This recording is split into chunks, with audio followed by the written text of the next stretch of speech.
네, 안녕하세요. 대체 서밋에서 숙문고 담당하고 있는 박가영 강사입니다. 자, 이번 26년 1학기 중간고사 숙문고 내신 특징을 간략하게 말씀드릴 텐데요. 첫 번째는 늘상 그랬던 것처럼 학교 프린트와 필기에서 출제 비중이 굉장히 높았다. 이렇게 말씀드릴 수 있고, 지문의 내용을 정말 정확하게 파악하고 있는지 있는 문제가 비중 있게 출제가 돼서 학교 프린트와 더불어서 지문을 얼만큼 이해하고 있는지가 앞으로 굉장히 중요할 것 같고요. 두 번째는 지문의 단순 암기, 단순 이해 이 수준을 넘어서 지문을 얼만큼 심층적으로 이해하고 있는지 확인하는 문제가 주로 출제가 되었고, 또 이 문제 같은 경우는 체감 난이도가 꽤 높아서 이제 이와 관련된 문제를 많이 대비해보고 또 시간 관리까지 잘 할 수 있는지가 굉장히 중요했습니다. 자, 세 번째는 서답형 조건이 까다롭게 주어진 문제가 많이 있다 보니 이제 정확한 지문 이해력을 바탕으로 해서 주어진 문제 조건에 맞춰서 답안을 얼만큼 정확하게 작성할 수 있는지가 굉장히 중요했습니다. 시간도 많이 소요되는 부분이라 학생들의 체감 난이도는 굉장히 높았다. 이렇게 말씀을 드릴 수 있고요. 마지막으로는 신유형 윤제가 좀 새롭게 출제가 되었는데 본문 내용과 일치하지 않는 발언을 한 부분, 학생들의 개수 이런 문제가 새롭게 출제가 되었고, 또 지문의 내용 파악도 중요했지만 또 선지 길이가 길게 출제되다 보니까 선지에서까지 매끄럽게 얼마큼 문제를 정확하고 빨리 풀 수 있는지가 굉장히 중요했습니다. 네, 이번 시험 분석표를 말씀드리자면 전반적으로 문제가 좀 어렵다라는 거 보실 수 있죠. 독해 같은 경우 난이도가 굉장히 높았고, 객관식의 경우도 일부 문항이 변별력 있게 출제가 돼서 난이도가 꽤 높았고, 시간 소요도 꽤 많이 되었던 문항이 있었습니다. 출제 비율 같은 경우는 단연코 이제 학교 프린트 필기가 가장 많이 압도적으로 출제가 돼서 15문제, 50% 넘는 비중으로 출제가 되었다 말씀을 드리고요. 두 번째는 교과서, 세 번째는 부교재와 모의고사에서 출제가 된 걸로 파악이 됩니다. 네, 실제로 숙문고 수업 진행할 때 이제 서답형 경우는 학교 배부 프린트 대비를 얼만큼 하냐 여기에 좀 결정적으로 달려있기 때문에 학교 배부 프린트와 수업 필기를 중심으로 해서 학생들이 얼만큼 정확하게 숙지할 수 있는지 이거를 많이 묻는 테스트로 관리를 하고 있고요. 테스트 진행과 학습 피드백을 통한 관리로 서답형과 객관식을 좀 정확하게 맞출 수 있는 대비를 하고 있고, 두 번째는 숙문고 실전 테스트, 학교 유형에 맞는 테스트를 진행하면서 이제 막바지 시험 대비에 좀 완벽하게 답안을 해결할 수 있고 맞출 수 있도록 대비를 하고 있습니다.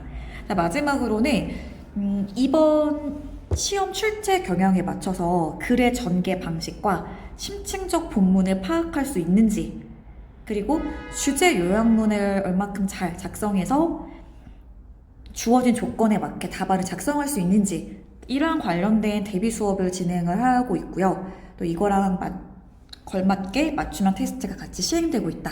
이렇게 말씀을 드릴 수 있습니다. 네, 이번 출제된 숙문고 대표 유형들을 좀 말씀드리려고 하는데요.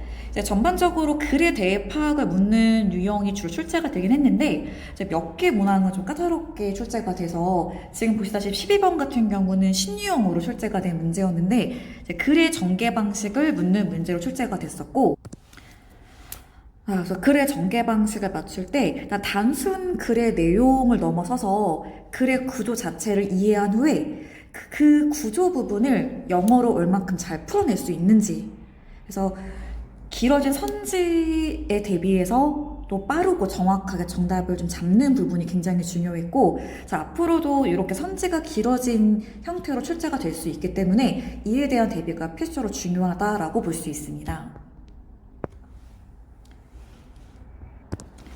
17번은 이제 이것도 신유형 중에 하나였는데, 이제 글의 내용과 일치하지 않는 이제 발언을 한 학생들을 모두 고르는 숙문고에 처음 등장했던 이제 다중 선택 문제로 출제가 되었는데, 실제 오답률이 꽤 높았을 것 같고요. 그리고 이제 정확한 본문 내용을 토대로 해서 선지를 좀 정확하고 빠르게, 그리고 틀린 부분을 잡아낼 수 있어야 되는 능력이 필요했는데, 저 어휘, 선지에 있는 어휘까지도 굉장히 중요한 부분이라 이제 선지가 길어진 이 문제들을 많이 다루면서 독해와 어휘력까지 같이 잡을 수 있는 문제 대비가 굉장히 중요할 것 같습니다. 네, 세 번째는 서답형 유형인데요. 이제 가장 어려웠던 서답형 8번으로 좀 말씀을 드리면, 이제 보시다시피 주어진 조건이 굉장히 까다로워요. 이제 글의 내용을 바탕으로 해서 발생 원인, 그리고 왜 이 활동이 효과적인지 서술, 실제 적용할 수 있는 방언과 기대 효과까지 이 모든 거를 서술하되 정해진 글자 수가 있고, 그리고 학교 답안에서 원하는 이제 필수 개념과 단어가 있기 때문에 이 모든 조건을 충족해서 작성을 하는, 그래서 본문의 심층적 이해를 기반으로 해서 주어진 학교 조건에 맞게 글을 얼마큼 정확하게 답안을 쓸 수 있냐, 이 부분이 가장 중요했고요. 실제 시간 소요가 많이 되는 문항 중에 하나여서 이제 앞으로 이 글의 심층적인 이해를 토대로 주어진 이 문제 조건에 맞게 답을 쓸 수 있도록 이렇게 문제를 해결할 수 있는 시험 대비가 굉장히 필요할 것 같고요. 실제 학생들이 많이 어려워하는 이 논리성을 토대로 답안을 작성하는 대비가 필수라고 보실 수 있습니다.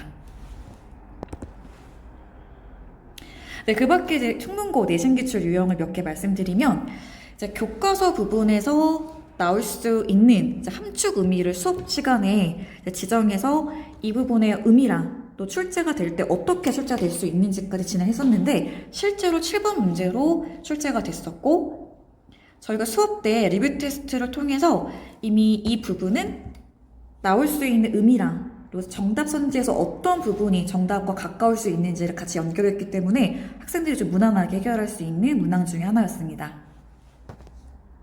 네, 두 번째는 어휘 문제인데요. 객관식 어휘 문제 같은 경우는 이제 필수 어휘 위주로 출제가 됐지만, 이제 변형된 어휘 같은 경우는 학교 필기 어휘 기반으로 이제 기존 본문 어휘가 변형돼서 출제가 됐기 때문에 최우선적으로는 학교 필기가 가장 중요하고요. 자, 이거를 담아서, 필기를 담아서 얼만큼 동반어를 대비할 수 있는지, 이 부분이 실제 시험과 맞아떨어지는 부분이기 때문에 학교 필기를 기반으로 한 어휘 정리가 가장 중요합니다. 실제 저희 실전 테스트도 학교 필기를 담아서 변형 문제로 출제를 했었고, 이 부분은 철저히 대비가 되고 있기 때문에 어휘 부분은 학교 프린트 기반으로 동반어를 많이 확인하고 또 관련 문제를 풀어봐야 된다. 자, 이렇게 보실 수 있고요. 자, 마지막으로 세 번째 문항 같은 경우, 이 문항 같은 경우도 학교 필기에서 워낙 비중 있게 선생님들이 출제가 될 수 있다 강조했던 문장 중이었고, 블레임 구문을 어트리뷰트로 바꿔서 문장을 완성하는 부분으로 출제가 됐는데, 학교 필기에 그대로 강조된 상태로 필기가 되어 있던 부분이었고, 이 부분을 좀 담아서 저희가 대비를 했기 때문에 정확하게 적중할 수 있었고요. 그래서 학교 답안에 맞게 필기에 걸맞게 저희가 문제를 이미 출제해서 블레임 구문을 어트리뷰트로 바꿔서 같은 의미가 되도록 문장을 완성하는 문제로 미리 다뤄봤었고요. 실제로 학생들이 다 정답을 맞출 정도로 정확하게 정답을 완성할 수 있었던 문제 중에 하나였습니다. 네, 여기까지 숙문고 내신 분석이었고요. 감사합니다.